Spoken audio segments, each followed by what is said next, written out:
நீங்க போய் பார்த்த இடத்துலயே கழிவுநீர் ஓடையெல்லாம் இப்ப மக்கள் மேல குற்றம் சாட்டுறீங்க. அப்ப மாநகராட்சி மேல என்ன சொல்லுங்க? நாங்க என்ன குற்றம் சாட்டுறோம்? அப்படியே வச்சிருக்காங்க. நீங்க தான் சார் சொல்றீங்க. இப்போ மக்கள் மேலே தப்பு இருக்குது இல்ல? ஆமா சார். இப்ப மாநகராட்சி மேலயும் அந்த கழிவுநீர் ஓடைகள்லாம் தூர் வராம இருக்குல்ல சார், அதுக்கு என்ன சார் பதில்? சென்னை பல்லாவரத்தில் குடிநீரில் கழிவுநீர் கலந்ததால் மக்கள் பாதிப்படைந்தது குறித்து செய்தியாளர் எழுப்பிய கேள்விக்கு அமைச்சர் தாமோ அன்பரசன் பதிலளிக்க முடியாமல் திணறிய வீடியோ வெளியாகியுள்ளது. எனக்கு வந்த தகவல் இந்த மீனுங்கெல்லாம் இப்போ பிடிச்சாங்களா நேற்று நம்ம கூட விசாரிச்சோம் உள்ள முந்தானத்துக்கு இந்த உடம்பு அதாவது உடம்பு சரியாகிறதுக்கு முன்னா மாதம் அப்படின்னு கேட்டால் அந்த மீன் சாப்பிட்டேன் அப்படின்னு சொன்னாங்க.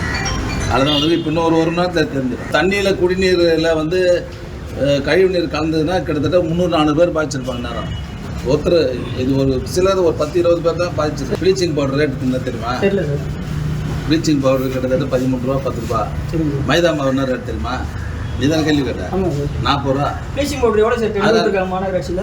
எது ப்ளீச்சிங் பவுடர் எவ்வளோ சார் டெண்ட் விட்டுருக்காங்க? எந்தெந்த ஊருக்கு எவ்வளோ தேவையோ அந்த அளவுக்கு விட்டுருக்காங்க. 15 ரூபாய்க்கு சார் 55 ரூபாய்க்கு அப்புறம் டெண்ட் விட்டுருக்காங்க. எங்க அப்படிலாம் ஒன்றும் இல்லையா? 55 ரூபாய் தான் சார் கமிஷன். அப்படிலாம் ஒன்றும் இல்லை. அது கமிஷன். ஜனங்களுக்கு வந்து அந்த அக்கறை ஒண்ணுங்க. இப்போ போய் பார்த்தீங்களா அந்த தெருல இருக்கிற டப்பாக பலம் போட்டு வச்சிருக்கிறான். நீங்க போய் பார்த்த இடத்துலயே கழிவுநீர் ஓடையெல்லாம் இப்ப மக்கள் மேல குற்றம் சாட்டுறீங்க. அப்ப மாநகராட்சி மேல என்ன சொல்லுங்க? நாங்க என்ன குற்றம் சாட்டுறோம்? அப்படியே வச்சிருக்காங்க. நீங்க தான் சார் சொல்றீங்க. இப்போ மக்கள் மேலே தப்பு இருக்குது இல்ல? ஆமா சார். இப்ப மாநகராட்சி மேலயும் அந்த கழிவுநீர் ஓடைகள்லாம் தூர் வராம இருக்குல்ல சார், அதுக்கு என்ன சார் பதில்? நல்ல தூர் வாரி. செய்திகளை உள்ளது உள்ளபடி தெரிந்து கொள்ள ரெஃப்ளெக்ட் நியூஸை சப்ஸ்கிரைப் பண்ணுங்க.